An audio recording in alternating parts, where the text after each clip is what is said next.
Eu canto a alegria de ser teu. Jamais caminharei sem tua luz. Teus passos seguirei sem hesitar. Te dou meu coração. Louvado seja nosso Senhor Jesus Cristo, que para sempre Ele seja louvado. Um bom dia a todos vocês. Um bom dia com Nossa Senhora, a Virgem Maria, porque ela é radiante, ela irradia beleza, ela irradia a luz que o Filho projeta nela, ela irradia bondade, misericórdia, acima de tudo, como a lua, ela emana suavidade, aconchego. Tudo nela é característico de mãe, mãe carinhosa, mãe protetora, mãe zelosa.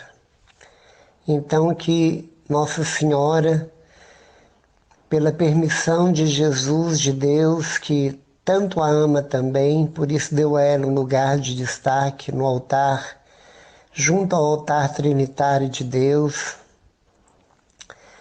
porque é filha predileta do Pai, mãe do Filho de Deus, esposa do Espírito de Deus, e ela por isso tem esse acesso privilegiado pela sua humildade, pela sua obediência, tal como o próprio Filho. Essa humildade e essa simplicidade, essa fé e essa confiança plena e abandono pleno e total nos desígnios de Deus. Por isso ela foi coroada, seu trono ornado da presença dos anjos que a ela cantam sem cessar no céu, fazendo festa para ela. O sim dela continua a trazer as alegrias na igreja gloriosa, na igreja santa, na igreja celestial, na igreja militante e na igreja padecente, porque ela é aquela que ensina, ela é aquela que forma discípulos para o seu Filho Jesus, simplesmente com o seu silêncio inigualável, com o seu jeito especial de ser, esguia na fé, confiante e, acima de tudo, corajosa. Enfrenta tudo sem sentir o mínimo sentimento de ódio, de raiva, assim como ela viveu toda a tragédia do Calvário, sem dar um olhar de ódio para os algozes que trucidavam seu Filho Jesus. Ela apenas orava dizendo: faça-se. E o Filho, obediente ao Pai, não fazia nenhum movimento contrário aos movimentos brutais que os soldados lhe impunham. Ele apenas dizia dentro de si: faça-se, numa comunicação que só o Pai, pelo Espírito Santo, via no coração de Jesus, e Jesus sentia a presença do Pai. Mesmo se sentindo abandonado humanamente por um momento, ele tinha certeza da presença paterna. Diante dessa realidade, nós também devemos nos curvar. Nós devemos também acreditar de tal forma que também possamos receber a coroa, essa coroa incorruptível, na glória, exatamente pelo nosso sim, nosso sim como a da Virgem Maria, nossa curvatura a beijar o chão, adorando o convite do Senhor, a escolha que Ele fez em me escolher, em te escolher, exatamente para te dar a vida dele, a vida em abundância, a vida eterna. É muito interessante essa questão espiritual, porque por mais que nós tentemos classificar qual é a nossa coluna vertebral, se é a física, se é a psicológica, eu digo que é espiritual. A nossa fé é a nossa coluna. Sem a nossa fé, nós não somos capazes de nada. É como o homem, quando foi feito de barro, antes de Deus soprar sobre ele, ele era um boneco de barro. Mas quando Deus soprou naquele boneco, inflou o hálito da vida nas narinas daquele homem, do primeiro homem, Adão, ele se tornou um ser vivente, levantou-se, e a partir daí, Deus tirou da costela dele no sono profundo a mulher companheira. Para aquele que tem fé, para aquele que tem uma espiritualidade à altura da vontade de Deus, por menos que ele ande, ou por mais que ele seja aleijado, vamos dizer, incapaz de andar, ele vai muito mais longe do que qualquer pessoa de pernas saudáveis. O pensamento dele, o coração dele, a oração dele atravessa as nuvens, como nos diz o Salmo 30. Esta pessoa que possui uma espiritualidade e que tenha fé no Deus verdadeiro, que é o Pai, o Filho e o Espírito Santo, no qual Jesus nos ensinou com tanta satisfação, alegria em nos revelar aquilo que até então mantinha-se velado, oculto, guardado atrás de mistérios que ninguém sabia a não ser Ele. E Ele veio revelar o rosto do Pai, o coração do Pai. Ele veio revelar a bondade e a misericórdia do Pai, tão ao contrário da cúpula judaica e da religião dos judeus.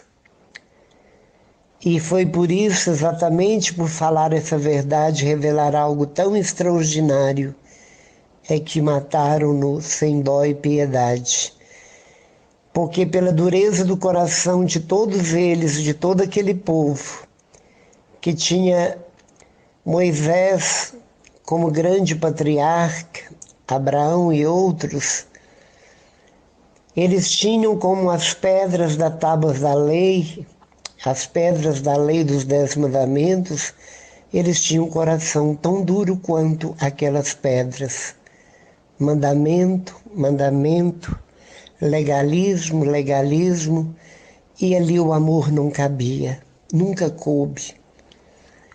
E Jesus veio mostrar ao contrário, veio mostrar que no lugar de um coração de pedra, onde está registrado mandamentos e mandamentos, tanto os 10 mandamentos quanto os mais de 600 criados por eles, que era cada qual mais duro, impossível de se viver, era um castigo, era uma opressão terrível, os mandamentos que eles criaram.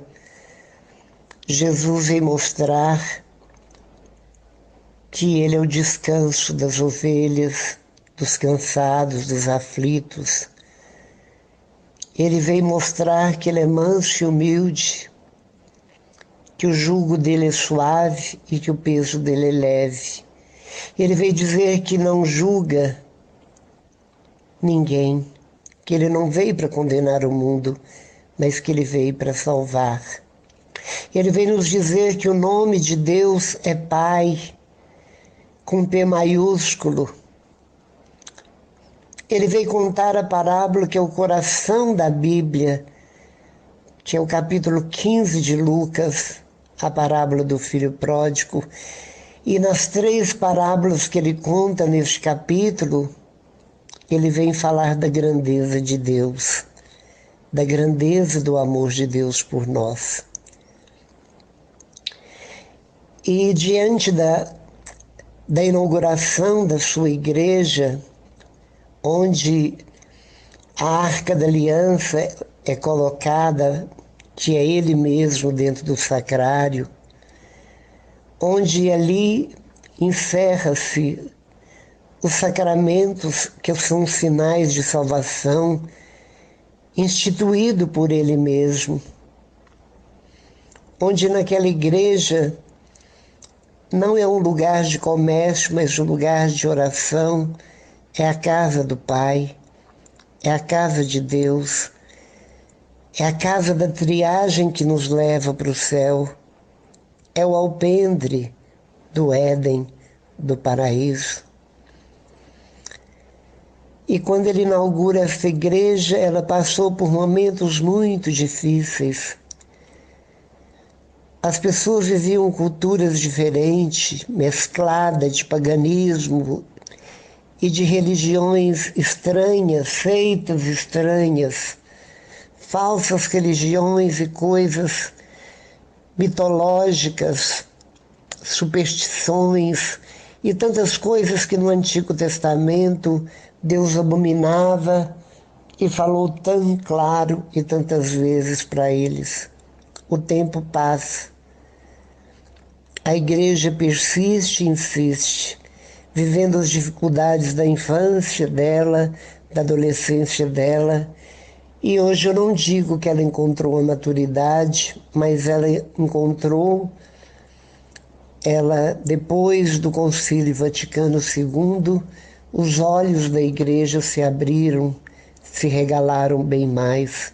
O desplugar da política que acompanhou a igreja por tanto tempo foi uma libertação imensa.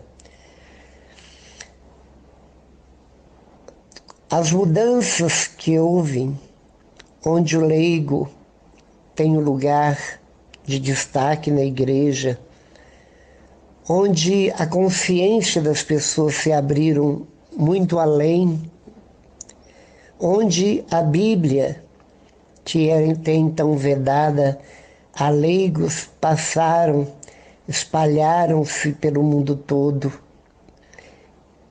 E qualquer tradução bíblica, Bíblias de todas escritas de todas as formas, com letras grandes, com letras pequenas, para crianças, para adolescentes, para adultos, espalharam-se pelo mundo para que as pessoas conhecessem mais profundamente o Deus da misericórdia, não o Deus dos exércitos, não um Deus castigador e punitivo, que tanto medo causou a tantas pessoas. Um Deus que nos lançava no inferno. Este Deus caducou e está ultrapassado. Hoje, a nossa consciência a respeito de Deus mudou. Mas é muito interessante que os tempos mudaram, mas muitas pessoas continuaram as mesmas. Porque para conhecer este Deus é preciso muito além de ler a Bíblia.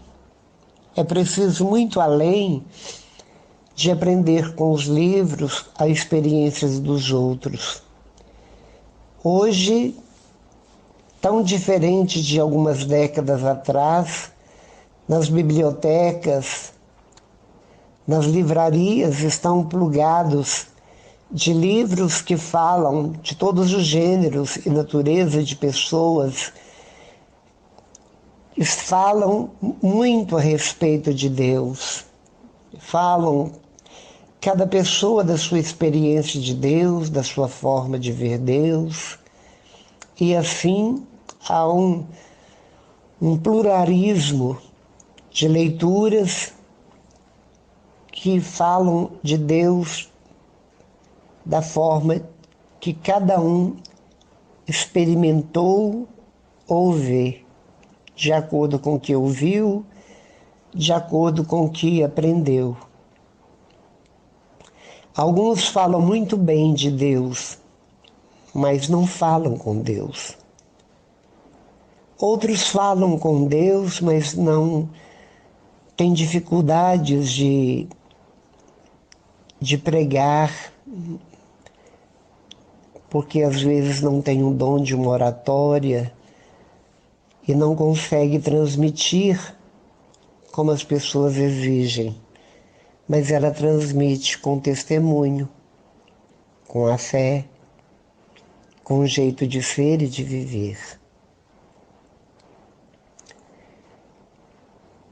E nós, para termos um conhecimento mais profundo de Deus, ter a liberdade e autoridade para falar no nome dele como Jesus, é preciso, como Jesus, ter uma intimidade, ter um namoro, ter encontros diários, pessoais com ele. Precisamos estar aos pés dele, num discipulado atento, disciplinado, amoroso acima de tudo. E tudo aquilo que ele fala não vem para o nosso intelectual propriamente dito, mas cai em nossos corações. O lugar, o destinatário da palavra de Deus, da fala de Deus, dos movimentos de Deus, de tudo aquilo que ele faz para que nós o conheçamos melhor, tem como destinatário o coração. Porque o coração depois vai derramá-lo, vai revelá-lo para aqueles que têm dificuldade de orar, para aqueles que têm dificuldade de com ele namorar, relacionar, conversar amigavelmente, ter a reverência que é devida a ele. Nós conhecemos e sabemos quando a pessoa verdadeiramente é de oração por aquilo que ela fala, por aquilo que ela transmite do jeito que transmite, porque a boca fala do que o coração está cheio. Todas as pessoas que estudam a fundo, se estudam doutorado, mestrado em determinadas disciplinas do mundo, fala com eloquência e com sabedoria daquele assunto propriamente dito, mas não é capaz de falar de outros assuntos que desconhece. E nós precisamos ter uma eloquência, uma oratória, precisamos ter um conhecimento, uma intimidade com Deus, porque a nossa missão, a missão do discípulo, é ir para o apostolado exatamente para encantar as pessoas, para torná-las apaixonadas por este Deus que não vemos, que não tocamos, mas este Deus que com ele fazemos grandes e profundas experiências, que é capaz de mudar o homem do coração mais duro da existência humana. Assim como Eliezer foi mandado por Abraão para encontrar uma noiva dentro da parentela para o seu filho Isaque, Abraão enviou Eliezer, que chegando na casa da parentela falou exatamente o que ele quer, qual era o objetivo, falou de Abraão, eles lembraram, sentiram-se honrados porque sabia que era um homem temente a Deus. E quando ele viu de todas as filhas da parentela de Abraão, Rebeca, ele intuitivamente pensou: meu patrão, meu senhor, com certeza vai gostar desta. E convivendo com ela um pouco mais distante dos outros, ia revelando para ela tudo de Isaac. todo jeito de ser, física, o jeito dele ser com as pessoas, como ele era na íntegra, e ela foi se apaixonando na medida que ele discorria sobre a personalidade do seu Senhor. E Rebeca então se tornou apaixonada sem vê-lo.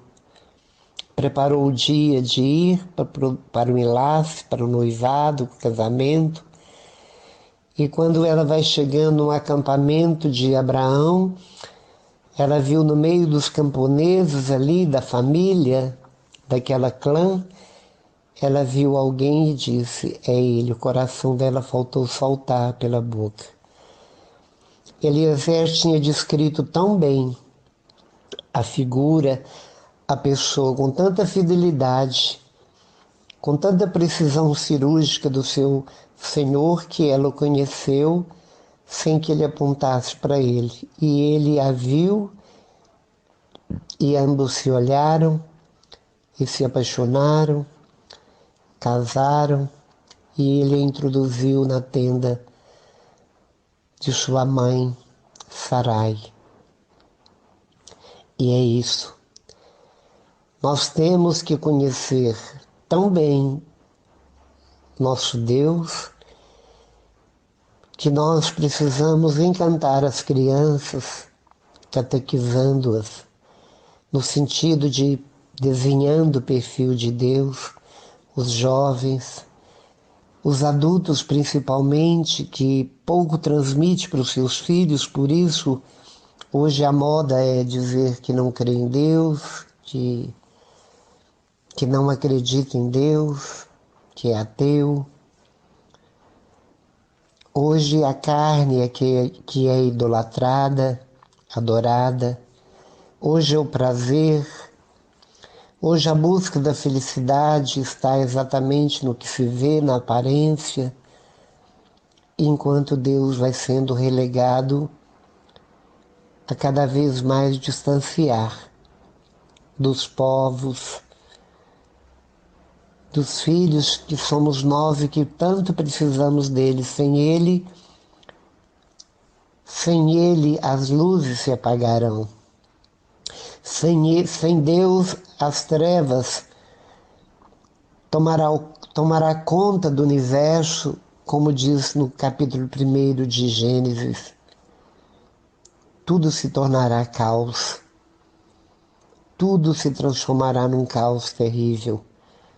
E nós vemos que isso já começa a acontecer para muitas pessoas, o desejo de autoextermínio, para muitas pessoas que afundam em depressões, para muitas pessoas que não vê sentido na vida, para tantas pessoas tristes, solitárias, para tantas pessoas que nem sabem sorrirem mais, é porque as trevas já começam a cobrir suas almas. Porque deixamos Deus de lado. Hoje a igreja não tem mais a vitalidade de ontem. Parece que quanto mais o tempo avança, mais se ignora a pessoa de Deus e menos se acredita na vida eterna. Por isso Deus está nos falando, como que gritando, porque tudo está globalizado. Igrejas, né, onde foi berço religioso na Europa, se transformando em boates, em mansões, em barman. As missas que eram lotadas, hoje, quando se vai a uma missa num desses países europeus, você encontra às vezes 3, 4 pessoas já velhinhas.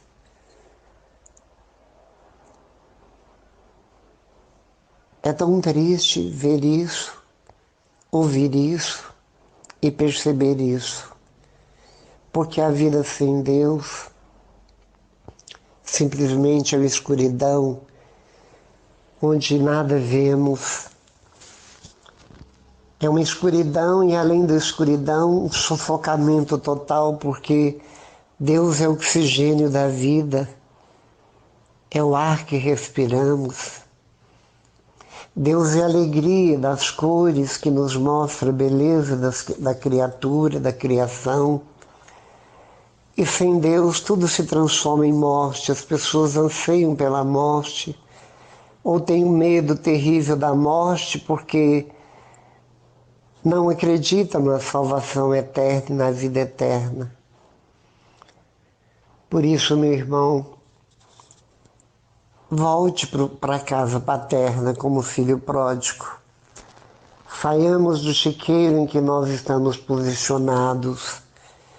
Saiamos do chiqueiro mal cheiroso. Saiamos da indignidade que nós vivemos e muitas vezes achamos e julgamos que estamos vivendo uma vida digna exatamente por causa das aparências das casas que moramos, dos carros que andamos, mas com toda sinceridade, absolutamente, nada disso tem valor algum. Só tem valor se Deus estiver conosco e junto conosco. Caso contrário, tudo isso não passa de miragem. São coisas que ficarão e nós iremos. São coisas que envelhecerão como nós envelheceremos. E um dia tudo aquilo que julgamos ter conseguido com muita alegria e entusiasmo perderá completamente o sabor, porque as ilusões passam, as nossas vaidades passarão, o cansaço chegará, a velhice chegará caso não morramos antes. E se nós não buscarmos Deus o quanto antes, morreremos precocemente. Morreremos de tristeza, morreremos de solidão, morreremos, porque sem Deus a vida é morte, a vida é caos total. Por isso, Pai Santo, nós te pedimos misericórdia. Misericórdia para toda a humanidade perdida, que andam a esmo uns para um lado, outros para outros, todos indiferentes uns aos outros. Não se cumprimentam, não se sorriem, não se acolhem, muito pelo contrário. O medo tomou conta das pessoas que têm medo. Nós temos medo das pessoas e as pessoas medo de nós. Está tudo tão estranho que buscamos enchermos o máximo que podemos o vazio existencial dentro de nós, mas jamais conseguiremos, porque só o Senhor cabe dentro de nós. Tudo que jogamos dentro de nós vaza. Continuaremos no vazio. Por isso te pedimos, Senhor. Eu sei que tudo que está acontecendo neste século, nestes tempos tão difíceis, é uma linguagem divina falando-nos de uma forma dolorosa, porque nós não sabemos ouvir de outra forma. E muitos ainda continuam não vendo, não percebendo que tudo isso que está acontecendo, tudo aquilo que está tão estranho, tudo aquilo que está tão difícil, levando tantas pessoas, adoecendo tantas pessoas, enlouquecendo tantas pessoas, é o Senhor nos mostrando que precisamos muito mais do que vacinas. Nós precisamos de antídoto contra os pecados e principalmente o pecado grave e mortal. Esquecermos daquele que nunca se esquece de nós. Louvado seja nosso Senhor Jesus Cristo, para sempre seja louvado. Tudo te entreguei, nada me restou, livre eu fiquei, só para te amar, meu Deus. Tudo me pediste e eu nada te neguei, e hoje sou feliz assim.